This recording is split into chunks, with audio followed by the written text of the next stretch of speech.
Stream for Thursday, March 10th, 2022. I am Aaron Schatz, the editor-in-chief of FootballOutsiders.com. Mike Tanier is here. Scott Spratt is here.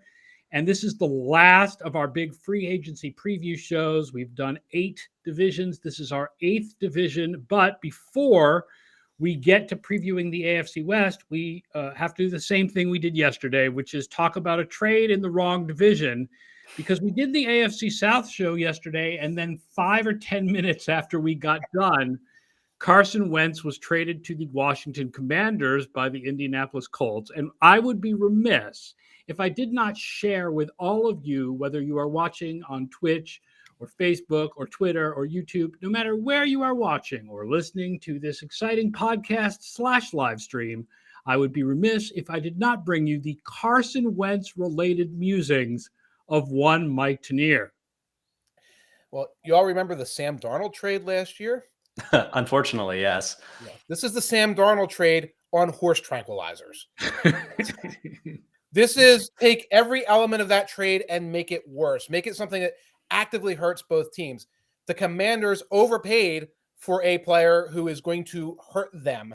And the Colts voluntarily left themselves with no quarterback and no first or second round pick as they move forward, because that's how eager they were to get rid of Carson Wentz. And I'll say what I was saying before we came on here. You know, we talk about this criticism.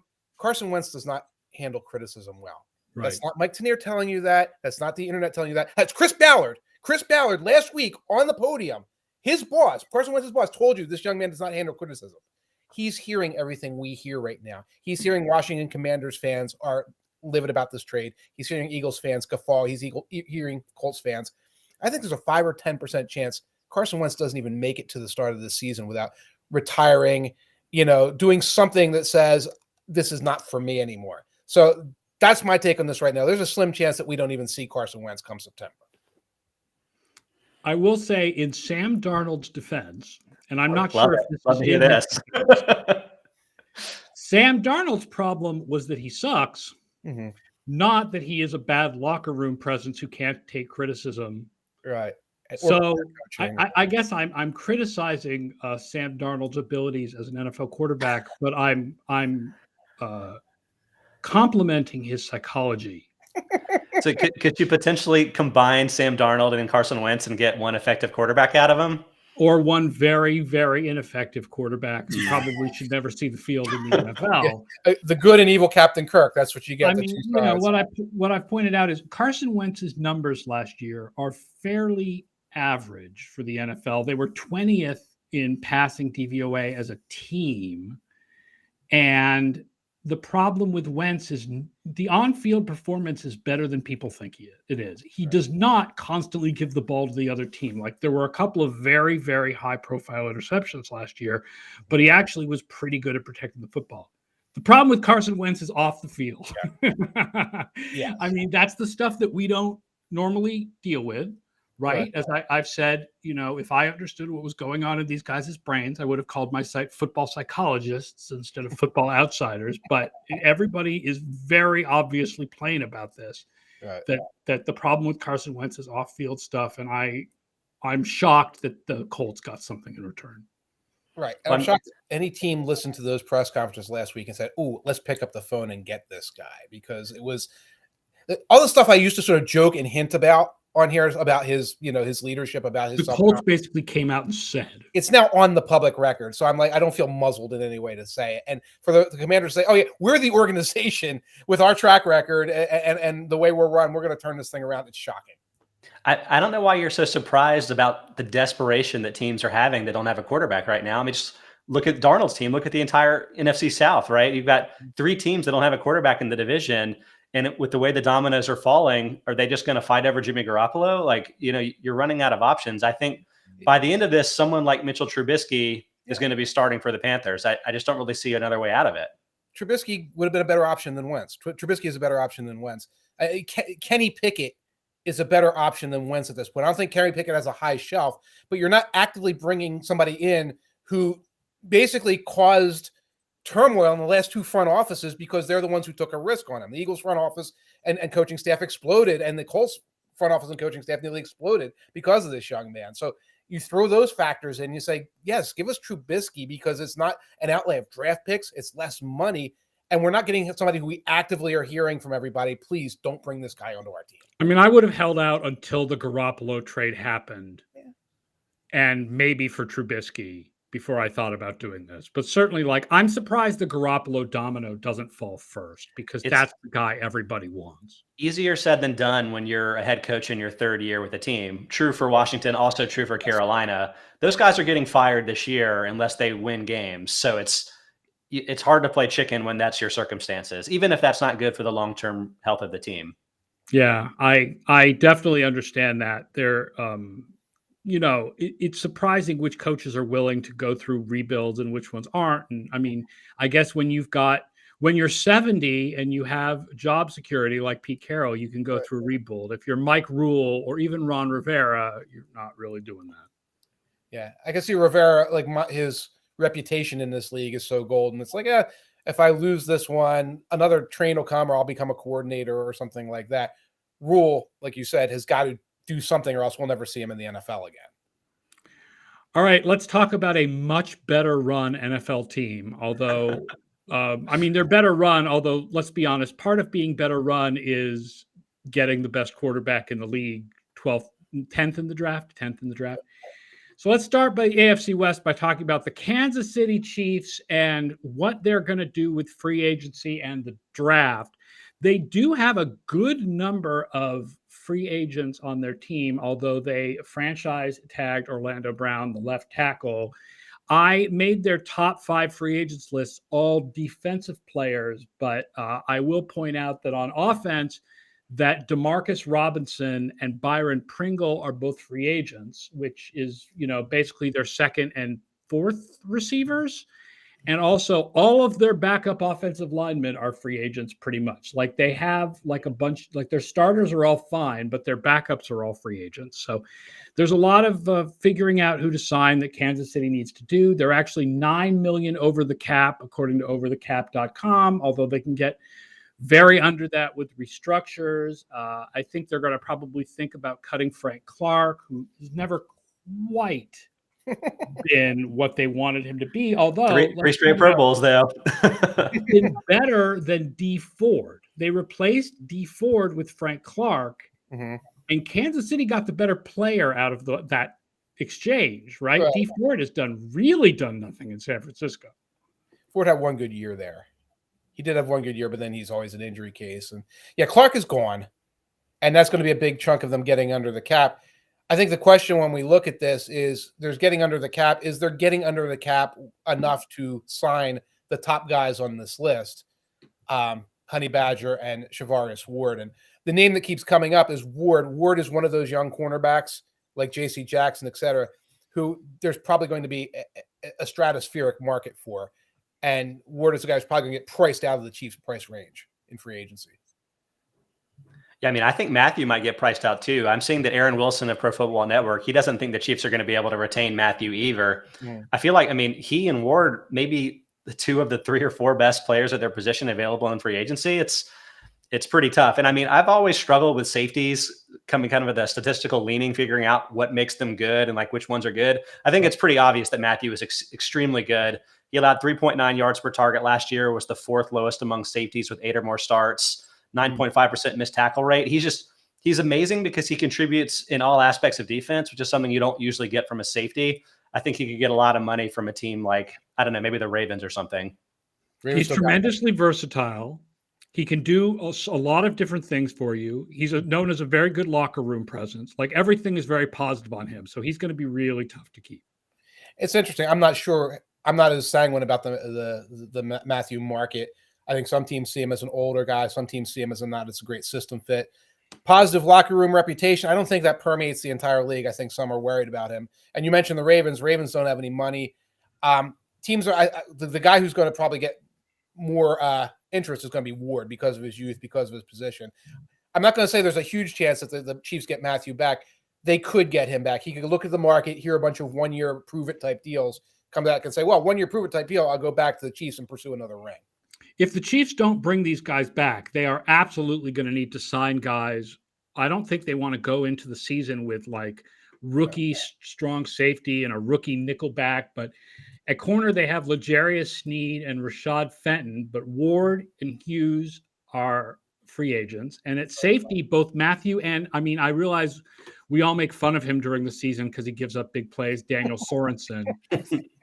But that's still a guy you have to replace. If you want to play three safety defenses, you need to have three safeties, not one safety. Like they can't have just Juan Thornhill. Like there need to be other guys. Right. So like Sorensen goes elsewhere, you know, which I don't know who's going to want him, but you know, right. he did that. The defensive back is a place where they need, like they want to add edge rushers and they're worried about their pass rush, but defensive back is about to get kind of peeled off in free agency. I think Daniel Sorensen missed 25% of his tackles last year. Like, honestly, his bad play is going to make Melvin Ingram look really good because Ingram showed up right about the time Juan Thornhill came into the lineup. And it's like, wow, the team got really good defensively after that. It's kind of hard to figure out who was totally responsible for that. Frankly, that's when Frank Clark started playing really well too. So, you know, intriguing bunch of moves there for the team. Bill Houston says Landon Collins, who was cut today by the Commanders, might be an interesting replacement for Matthew. I don't think Collins is as good in pass coverage. No. You know, Collins at this point is really more of a linebacker. Like Washington really kind of played him straight at linebacker last year with Bobby McCain as the safety. He's a great replacement for Sorensen. Yes, how a better replacement for? I mean, you know, as far as like against the run and stuff. I mean, right. He can play that role and upgrade that role. The question is, I don't know what the market's going to be for Landon Collins. Could be a solid market for that. It's a very cash-strapped situation for the Chiefs right now. They can clear some things. They're going to get rid of Clark. They're going to get compliant. But, you know, if you say make an extension at Hughes, because Hughes you might be able to afford at cornerback, or you get a guy back that you have some sort of faith in, every time you say we're going to sign one guy, you're going to lose another guy or two along the way. I think what they're going to have to do is try to go after veterans who want the ring and say, take the discount, take the incentive-laden deal, and see if you're willing to do that. Yeah, I mean, like I feel like Justin Houston as like an edge rusher, some of the veteran guys, maybe Jerry Hughes. I mean, he would have as good a chance if he stayed with the Bills, maybe. But some of those veterans may be willing to take a little bit of a discount to play in such a good chance to win the Super Bowl. I think maybe those guys could make sense for the team if they end up losing Ingram. Right. Yeah, Bill Houston says Fenton will replace Ward as a starter on the outside. Yeah, but you need more corners than just Sneed and Fenton. You're still going to need cornerbacks. You're just even if Ward goes, you need a nickel back and you need a fourth guy. I mean, maybe you can draft one of those spots, but I don't think you want to have rookies at both of them. Got to beat the Bills and Bengals. That's the goal. You're not a rebuilding team. You have to not to mention the Broncos and Chargers. Yes. Yeah. Yep. With very fine quarterbacks. And on offense, I would think that they can fill their holes with draft picks, right? You can get the wide receiver class is so deep, you could find someone in the second or third round, and that person could walk right in for Demarcus Robinson and start opposite Hill and probably be fine. Well, that's what they thought about McCole Hardman, though. So sometimes you don't land the player that's really ready for that type of opportunity. So it's tough. In Hardman, I think they were seeking the Tyreek Hill Jr. Like, let's get another screeny guy. You know, let's get another reversey guy. If you go into this, you can get a variety of different types of receivers in this draft. So you could get more of a traditional slot. There are guys who could play on the outside. Also, they're losing the backup tight end, Blake Bell, who's also their wildcat quarterback in fourth and one situations. That was a joke. It was a sad joke for Chiefs fans. Anyway, tight ends are also available. If you want to say, well, we need the Kelsey replacement, we want to go a little bit more 12, you could get out there in the third round, fourth round, probably get a playmaking tight end. I just mention like Noah Gray, who took in the fifth round last year. I wouldn't be surprised if we see more Noah Gray next year. Okay. Can I just mention Jerick McKinnon? I know that this is probably not a time to talk about running backs, but he was kind of good in the postseason. He's an interesting free agent too. That's right. Darrell Williams is also, by the way. So that's their second and third running backs are free agents. Or first and third, depending. Aren't we glad we drafted Clyde Edwards-Helaire in the first round a couple years ago? Turn into just another guy. All right, let's move on to, I can't believe this is the second team in the AFC West, the Las Vegas Raiders. They made the playoffs, kids, right? They are the number two team. They certainly don't feel like the number two team right now, but Well, They have some good defensive free agents. Casey Hayward, both of their defensive tackles, Quentin Jefferson and Jonathan Hankins, and both of those guys as backups, Solomon Thomas and Darius Fillon, and then Gerald McCoy, who was supposed to start for them and missed the year with an injury. All 5 of those guys are free agents. Not on this list is Richie Incognito, because Richie Incognito didn't really play this year, but he's a free agent also. Zay Jones and Deshaun Jackson are free agents as far as their wide receiver depth goes. So a good amount of free agents for the Las Vegas Raiders. They have $14 million in effective cap room, but that could be to $59 million with restructures. They're moving to a 3-4 defense under Patrick Graham, their new defensive coordinator. So I wouldn't be surprised if they cut some off-ball linebackers. KJ Wright probably doesn't come back, and they could probably save some money by cutting either Corey Littleton or Nick Kwiatkowski, because their starting linebackers at this point are Perryman and Divine Diablo. Divine Diablo is not a good option as a starting linebacker, but you mentioned them being second and they finished second. They made the playoffs. Right now, I have up the AFC West division winner odds after the Wilson trade. So the division winner odds for the AFC West: Chiefs at +120, Broncos at +200, Chargers at +400, Raiders at +1,000. So second place in the standings in 2021, last place in our hearts. And this free agent list is just a bad idea factory of guys that Mayock and Gruden brought in 2 or 3 years ago, maybe had a good year left in them, and were never part of a coherent plan in the first place, mostly. Yeah, Corey Littleton went from a 7.4 and 3.6% broken tackle rates, signed a big free agent deal, and went to 17.2%. So that one did not work out. And he actually saved the team a lot of money if they could cut him with the post June 1st designation. So I think that's kind of a no-brainer for the team, even if they weren't switching defensive schemes. I'm loving it. Andrew, by the way, says to hammer the Chargers at +420. We'll get to the Chargers in a moment, but I do like those odds on the Chargers. Scott, are you saying that playing linebacker behind Aaron Donald and the defensive line they had for years at the Rams is different from playing off-ball linebacker behind this defensive line, which is full of, again, guys they grabbed off the free agent bargain bin? It does seem like a possibility. Happened with Nick Kwiatkowski as well from the Bears, so I don't know. Yeah. You know, Hayward is one of those guys, like each of these teams has an older cornerback or two that we're going to get to. Like everybody loaded up at cornerback like 2 or 3 years ago to stop Patrick Mahomes in the first place. And now those guys are all coming into free agency. They're all in the 30 to 30-something range. And all these teams still need to stop Patrick Mahomes and each other. But now they have to come up with a different plan at cornerback. Some teams drafted good cornerbacks. The Raiders drafted cornerbacks. But anyway. The Raiders will definitely have to go out. If they're switching to a 3-4, they're going to have to go out and get interior defensive linemen and new kinds of interior defensive linemen that are not, not a pass rusher like a Quentin Jefferson, but, 3-4 type interior defensive linemen. So they're going to need to make some adds there. Wide receiver also, they've got Renfro and Edwards, but they need a third starter. And Zay Jones leaves. Deshaun Jackson, it feels like Deshaun Jackson is still fast.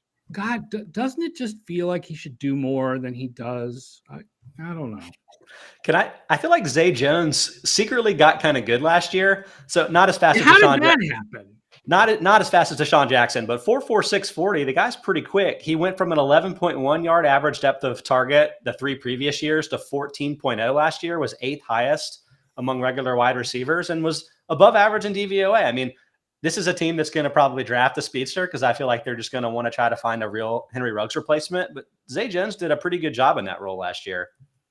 CCX3 says lots of Devontae buzz. Wyatt. Devontae Wyatt, you mean, right? CCX3? I'm trying to think which Devontae are we talking about there. I'm trying to remember which of the Georgia linemen, if that's what CCX3 is. Maybe he meant Devontae Parker, but spelled it like Devontae Adams. Maybe it's Russell Westbrook in place of Russell Wilson. I was going to say the Devondre Campbell. This is a team. We'll get to the team that needs Devondre Campbell in a second. Devontae Adams was franchised, so he's not going anywhere. He's not leaving Green Bay. No. I thought you meant Devontae Wyatt, like in the first round, to come in and be sort of one of those 3-4 linemen. And I think he could do it. I think of him as more of a penetrator, but he's like one of these big guys who could play the outside end there. By the way, that means 3-4. That means Max Crosby is going to be a linebacker, right? That's how that's going. I would assume that Max Crosby and Yannick Ngakoue become outside linebackers. Linebackers. It's just a rebuilding effort. It's everything else besides those two guys is a rebuilding effort on that defense. So, and in the first round, they could go speed. I mean, a guy like Olave could be sitting there when they draft. That's one possibility. I think we need to talk about what the broader game plan is for this team, right? I mean, you figure that the new head coach comes in, he's trying to win, but when the Broncos get a quarterback and suddenly this division has 3 of the top 8 quarterbacks in the league, and you have Derek Carr and he's not that, what are they just going to try to win and then just probably not quite get there? I mean, you mentioned the divisional odds. This is kind of this to me screams like it should be a rebuild, but I'm guessing they're not going to. And obviously they didn't entertain offers to trade Derek Carr apparently to Washington. Right. They're going to do the same thing they've done for the last 3 years. Actually, I mean, what I think we're going to see, what I expect to see is a McDaniels purge, because a purge is necessary, and to use this as a rebuilding team that we just haven't seen it yet, because goofing around between 8-9 and 9-8 for another year, first of all, I don't think they can do it. I don't think they have the talent to do that as this division improves. And secondly, where does that get anyone? Yeah, you would expect, though, that if they were going to restart like that maybe they would entertain trading Carr. Yeah. To really restart. But again, this is the same problem you always have with quarterbacks, which is if you trade him, what do you replace him with? Do you feel like if you spend a year rebuilding and 2023 comes, Carr's a good guy to have as your quarterback still? He's still got a few years left in him, and he may not be a top 8 quarterback, but he's definitely a top 15 quarterback. Right. Do the Raiders win 10 games in any of the next 3 years with Derek Carr? If a phenomenal rebuild happens, and they could possibly do it. I mean, it really depends on this year's draft. And Val Halen 0520 asks, what kind of wide receiver would Josh McDaniels want? Would he want Christian Kirk? Would he want Allen Robinson? I actually think neither. I think you need speed, like a true X-type receiver. Again, kind of looking for the Ruggs replacement. Although that's not something he's really gone after in New England. Right.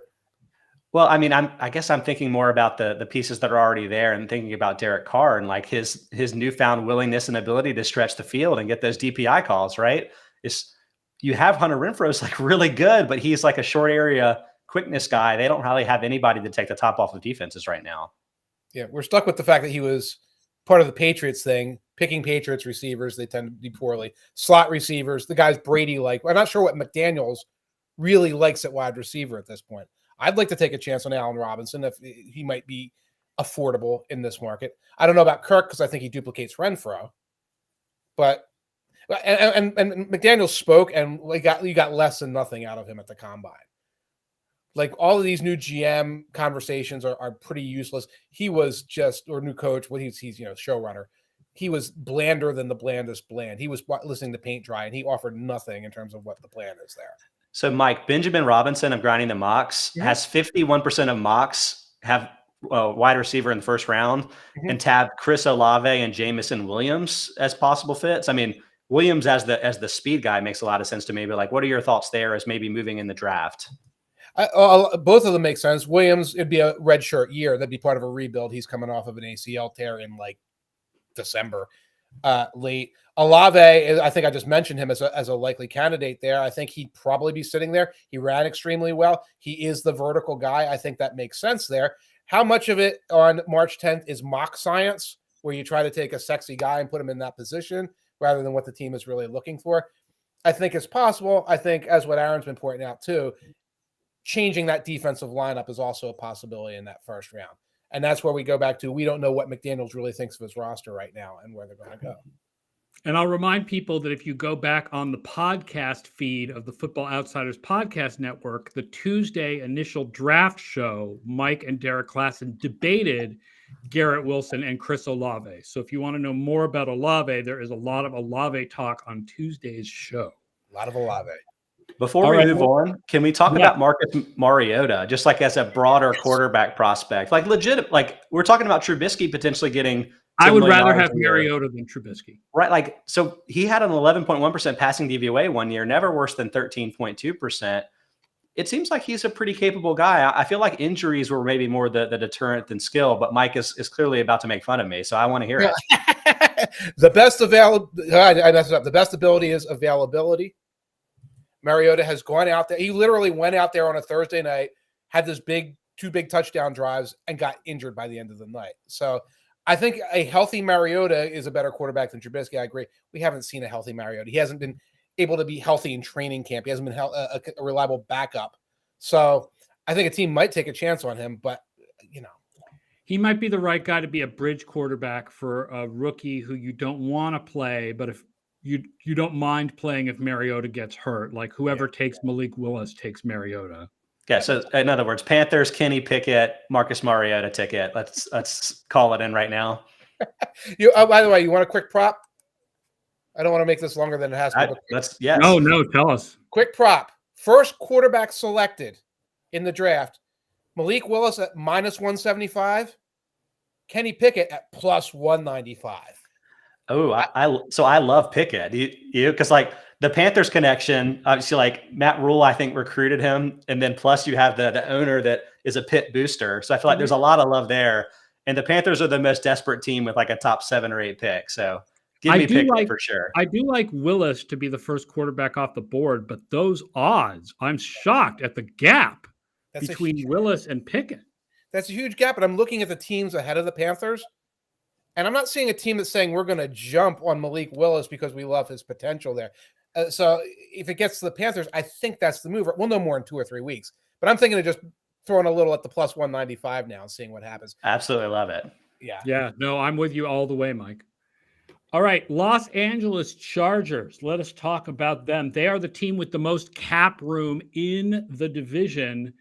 $35 million in effective cap room that can get up to $80 million with restructures. Their free agents are heavily on the defense, but also on the offense. Jared Cook is a free agent. Ode Abouche and Michael Schofield. And so like all their right guards, they're going to need a new guard, but mostly defense. And of course, they are the team with the biggest screaming need. Now that Denver has traded for Russell Wilson, they need interior defensive linemen who can stop the run very, very, very badly. Like they need to channel the ghost of Dave Gettleman. Most of the time, right? Analytics criticizes that kind of move, but they need that. Like 95,000 mocks have put Jordan Davis of the Georgia Bulldogs on this team. Yes. Schatz, I'm not dead, Schatz. 43.6% of mocks, to be exact, have a round 1 defensive tackle, according to Grinding the Mocks. So. I'm shocked that it is not higher. But by the way, you mentioned the cap numbers. That's including the Mike Williams deal. Mike Williams now has a cap number of $14 million. They signed him to a logical contract, I think. So not only do they have a lot of cap space, but they took care of probably their biggest in-house priority, which is getting Mike Williams locked up. So as I look at these guys, Chris Harris can still play. He's sort of a slot specialist. I think he's on the downside of his career. Linval Joseph, I don't think he's a real system fit with what they're doing here. Jared Cook is kaputs. We need to get away from him.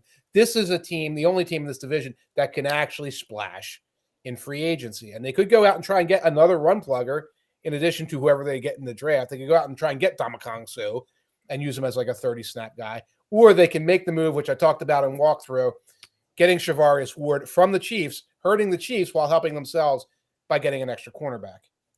Joey Suck says, what is their highest after defensive tackle? I assume he means their highest need. There really are 2. One is a cornerback to replace Harris if Harris leaves. Right. The other is a right tackle to either play if Brian Bulaga is injured or replace Bulaga after he has 1 year left on his contract. Also, kind of a cut candidate, $10.8 million in savings, and he's only played 11 games the last 2 years. Yeah.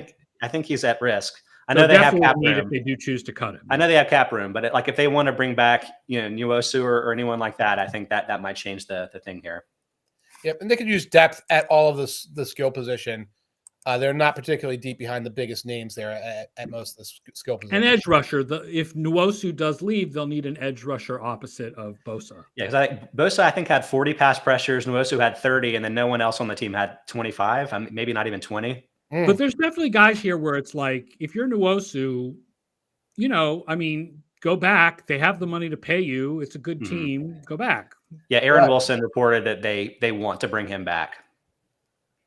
Nwosu likely back. Yeah, I can see that. And then, again, you're going to see some of these guys hit a market and find a market that's still kind of wobbly because not a lot of teams have a ton of cap space and possibly come back on 1-year deals or even re-sign 2 or 3 year deals. And this is a team that I think guys will want to come back to if the offer's there. Now, you talked about their big needs.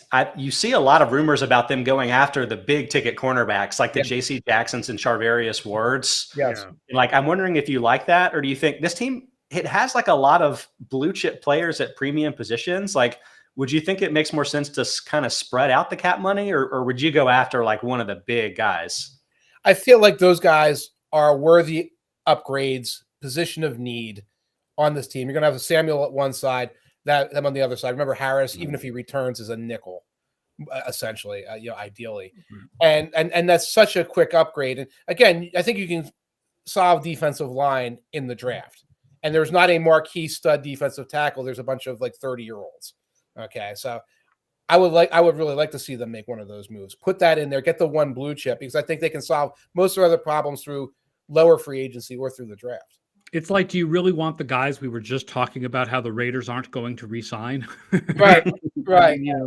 Jonathan Hankins, you could get Jonathan Hankins, and then you put him next to a really big rookie. But if you sign Jonathan Hankins, that's not a splash. That's all right. Well, we need some defensive tackles. Yeah, it's like 1 year incentive laden, $4 million. You're going to play 25 snaps as a space eater and rotate with this other kid. They have the luxury. I think they can do some of those things, and they can do some of those things and afford making a splashy move for a Jackson or a Ward.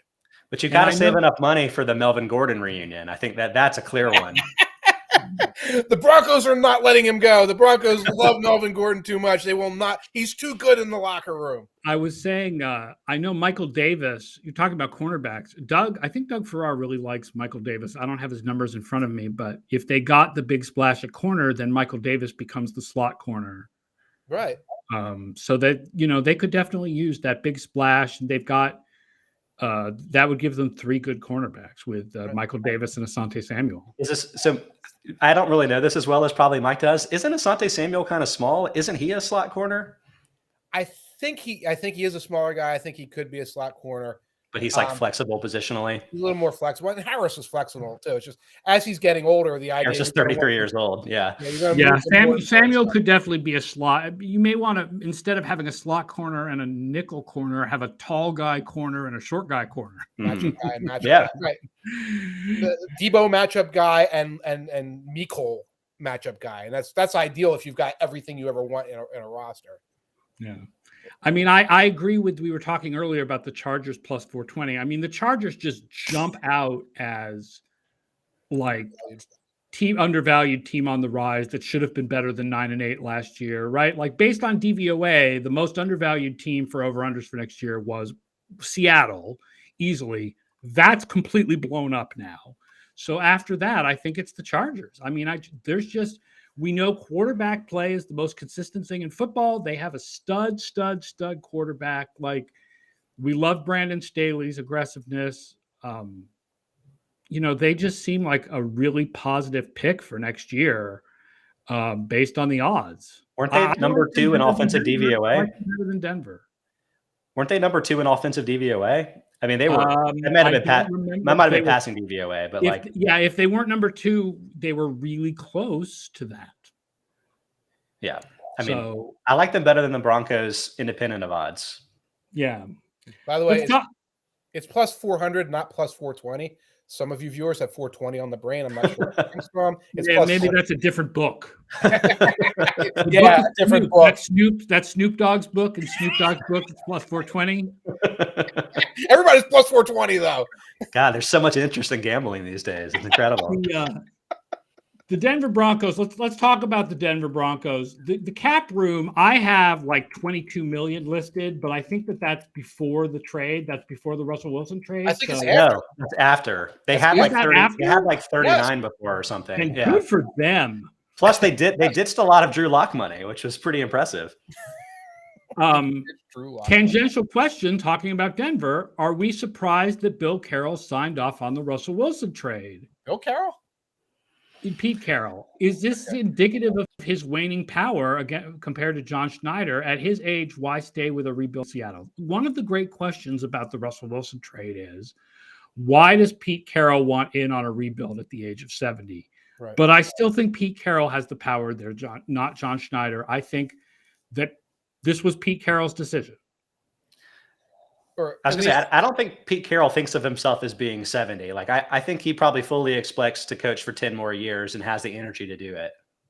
Yeah, and if it wasn't his decision, it was he signed off of it and recognized this is the reality of the relationship between this player and the organization right now. And like for him to go fighting it in some way wasn't going to be useful to him. There's a long article in The Athletic today about the sort of demise of the relationship between Carroll and Wilson.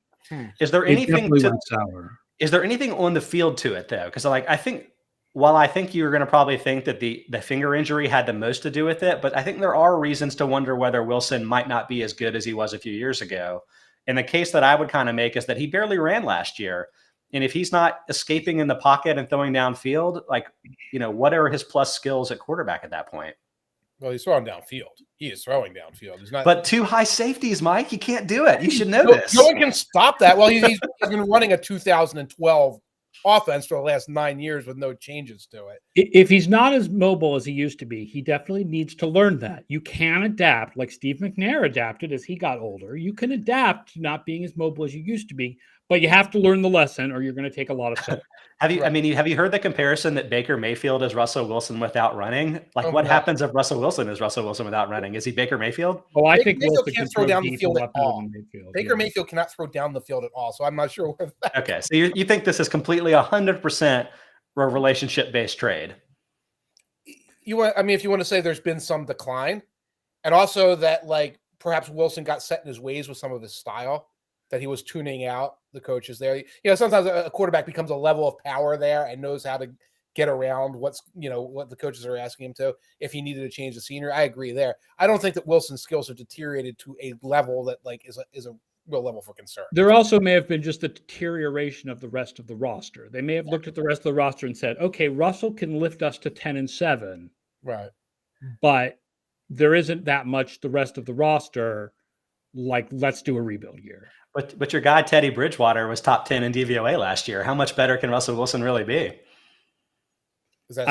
Bridgewater was better than people think last year, right? I mean, again, I keep saying this about Denver.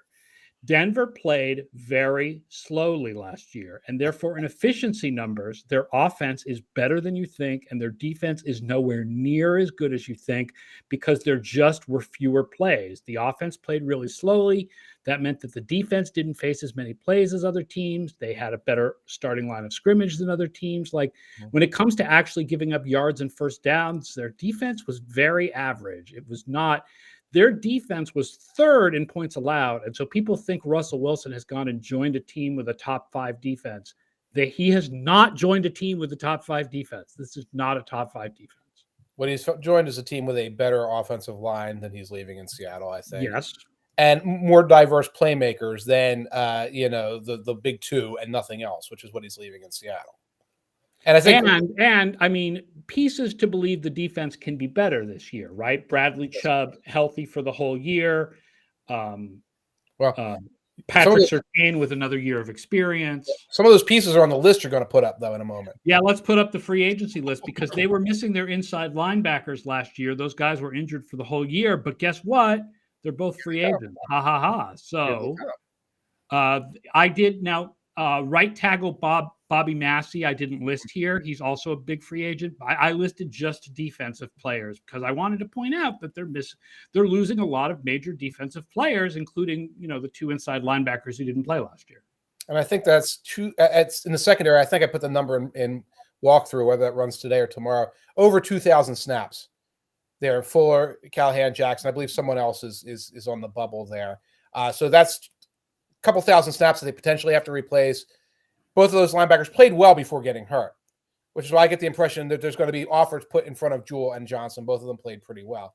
One thing about Massey at right tackle, George Payton singled out unbidden that they need a new right tackle. There's not an interest in bringing back the guys who are there. One of the things that the Broncos are absolutely pursuing, whether through draft or free agency, is a right tackle. Yeah, I mean, he's missed time each of the last 3 years. So even though he still is effective when he plays, you feel like getting older, you probably want to move on at that point. I will say at linebacker, though, the third-round rookie last year, Baron Browning, I thought was kind of promising. So like that might be an internal option that's cheaper to start. You still need some defense, some linebackers, but that may be somebody to replace one of them. Yeah, Interesting. Go ahead. Go ahead, Mike, on the linebackers. Right. You might keep Jewell, homegrown, might not have as big a market. And Johnson played very well. Somebody might make a big, surprising offer at him, and then you wind up losing him. Joey Sucks has an interesting comment. Are we sure Denver's line is better than Seattle's last year? Both were the same in ESPN's pass block win rate, 61%. It does feel, though, that like when you look at subjectively at the talent, the Denver has Garrett Bowles, Dalton Risner, Graham Glasgow. Yeah, Cushenberry. Cushenberry has not been as good as they wanted him to be, right. And Massey wasn't that great, but it feels like Denver's got a better line. I mean, Dwayne Brown is excellent, for Seattle, but it does feel like Denver has a better overall line. Yeah, that's the way I feel. But it's interesting that the pass block win rates were similar. That's a little surprising to me. Right. So, yeah, and remember, we now have a Broncos team that just gave up its first-round pick, one of its 2 second-round picks. It picks at the very end of the second round right now. So as we look to improve them, yes, they've got some money. They can make some moves in free agency. They either get rid of just about everything you see here in front of you and go out in the free agency trying to like rebuild the back end of their defense, or they try and get some of these guys in the draft. It's a very tricky proposition, and that's why, there was very much a give and take with the Russell Wilson trade. CCX3 says the Trent Brown factor is the kicker, in my opinion. Yeah. Do you mean Dwayne Brown making Seattle's line better, or do you mean the really interestingly good idea of Trent Brown being signed as the right tackle in Denver, because I believe he's a free agent for the Patriots? Yes, that would be a good. Yeah, I that think would be a good addition for Denver. Because every time Trent Brown disappears from the collective, the Patriots collective, he's like one of their coaches, and he has to come back right away, right. Before he turns into a pumpkin. But on paper, it looks good. I don't know. Do you want to send the signal to Russell Wilson that you want like a real run typing blocker on the offensive line? Well, you want to pass for him to feel good about himself, right? You got to let him cook. It's right tackle, though. You can put that thumper at right tackle. Okay. And Melvin Gordon is also not on this list. He's obviously a free agent. We talked about him earlier. I'm hoping he's gone because I own Javonte Williams in a dynasty league. And I'm a North Carolina alum, so I want Javonte to get tons of work. Yeah, they love him. Somebody on the chat said, "Oh, he must be the Carson Wentz of running back." No. They actively love him, and he loves Denver. But he should be gone. He should pursue his next league minimum, prove it. I think Gordon is underrated, but Javonte Williams led all running backs in avoided tackle rate last year. So there's not really a lot of reason to keep him unless if they brought Gordon back. Williams needs to be the man. Gordon needs to be. He could be a star. Right. Bill Houston says, I would speculate that Denver regresses on defense without Fangio. I made great points yesterday about the defense benefiting from how time-consuming Denver was on offense. Yeah, that's part of what makes them not allow a lot of points last year. And I agree. New system usually means regression. And Fangio, I think we all believe still is a very strong defensive coordinator. I honestly have no idea who Ejiro Evero is. No idea. This could also be a lot of new players, though. First Surtain, second year, could be a real star. And then you're seeing this team connected to players like Von Miller, obviously, but like Chandler Jones and Randy Gregory, too, or they have a shocking amount of cap room for a team that just traded for Russell Wilson. He makes kind of a lot less money than other guys that are at the top of the position. So I'm not sure that we're done with what this team could be defensively. It could be a little bit retooled. Yeah, I would agree with you. They have holes that are opening up. They can fill those holes, but that puts them back where they started last year, really. And that's what makes them number 2 team in the division, which was tricky about all of these things. And again, I feel number 3. I feel this is the number 3 team. Now, I am in disagreement with the Vegas odds about the Chargers versus the Broncos. Do the two of you agree with me? Yeah, I agree that the Broncos are the number 3 team in the division, but I also think that they have a chance to win the Super Bowl. I'll stick with them at number 2, although I agree that there's helium in the odds right now. But it's close there. I think those two teams are neck and neck. I'll be interested when the plus minus over-unders for wins come out, because I want to see where Vegas puts the Broncos, because I still feel 10-7-ish about them, maybe 11-6-ish about them. By no means am I going to go above that. And what does that get you in the AFC? It get your ass kicked in Buffalo in January. Yeah, I agree with you, Scott. Like, even though I think they're the third best team in the division, I mean, I do think with Wilson at quarterback that they're a legitimate contender. This division has 3 legitimate contenders and they're third. Right. Yeah. And now we can debate about which is better, the AFC West or NFC West. I think now that Seattle is in rebuilding land, I think the AFC West takes over as the best division in the NFL. I mean, that or the NFC South, I think. Yeah. Yeah. Panthers are making a run. You want the Panthers odds? Do you want Panthers odds? For the division or for the Super Bowl? I'm not giving you a Super Bowl, for heaven's sake. Division, that's different because it's such a poop show there. They should revoke that team's divisional berth in the playoffs, is my thought. Plus 400, Carolina Panthers. They have the same chance of winning their division as the Chargers have of winning theirs. Plus 400. I mean, I guess I get it. Somebody has to win that division. Either Taysom Hill, Sam Darnold, Blaine Gabbert. Free agent Blaine Gabbert. Yep. Or the ghost of Matt Ryan. He's not dead yet either. How washed do you think Matt Ryan is?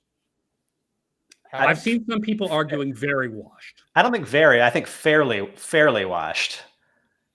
Acid washed. If you were a team that needed a quarterback, one of these teams that needs a quarterback, and feels like you're just the quarterback away from competing, would you call up Atlanta and try to get him for 2 years?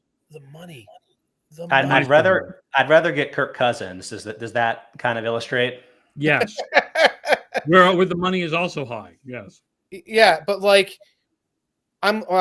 actually, you look at it because if you only took on the base salaries for Ryan, you'd be looking at 16 and 20, so that's 36 million. That's actually somewhat manageable. So maybe you're right. I'd rather have Kirk Cousins.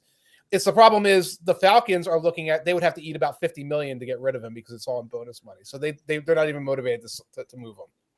I will say one really interesting. I saw stat on Twitter. Dak Prescott is now the 4th longest tenured starting quarterback in the NFL. Wow. That's how much quarterback turnover there's been in the last couple of years. Wow. That's amazing. That's the 6th year starter, right? Yeah. Think of where we were 3 years ago, before Brady left, when Brady and Breeze and Roethlisberger were still, and Russell and everything, we're still here. I think that was not tenured on their current team. I think that was total tenure. So I think it was Rodgers and Ryan who had their first starts in 2008, and then Stafford 2009, and then Dak. Well, Stafford's not on the same team anymore, right? No. This was total tenure, not just on one team. I thought this was tenure on team. Wow, yeah, that's crazy. I think this is total tenure. I think maybe it was just tenure on team. I don't remember. Cousins goes back. Well, Cousins is 13 or 12. Yeah, Cousins goes back a little farther. Right. I guess it was tenure on team. Yeah, it's got to be tenure on team. But that's, you lose Roethlisberger, you lose Breeze, you lose Brady, you lose. I know we've lost Rivers. She lost Rivers. Right.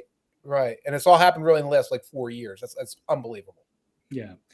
Kessel 12, by the way, one more note. Looking at Football Outsider stats, the one stat Wilson dominated Bridgewater in is Alex. Yes, Bridgewater, interestingly, threw deep much more than he ever had in the past, but not on third down.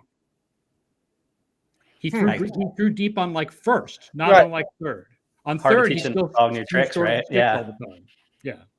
That's fascinating because I would watch them later on, and it's he seems like the same old Bridgewater to me because there were so many 3rd and 12s where it was a little check down, a little check down. He was throwing deeper on first, far deeper than he had ever thrown before.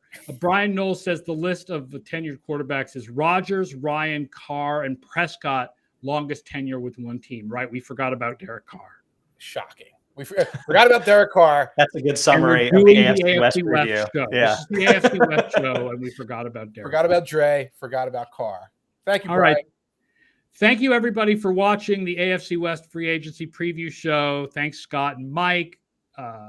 Don't forget Splash Play tomorrow, talking best ball drafts. The draft show with Derek and Mike at 1 o'clock Eastern on Tuesdays. Next week, Chad Reuter, special guest. Oh, that's awesome. Chad Yes. Reuter is a great guest, and this show will be going to just Thursdays. We'll be back next Thursday with JP, Kale, Mike, and me doing our free agency reactions. That'll be after 2 days of tampering period and 1 day of free agency. So to everybody listening on the Football Outsiders Podcast Network or watching the show, thank you for listening and watching and commenting. And we will see you next Tuesday at 1 p.m. with Mike and Derek. And have a good weekend, everybody.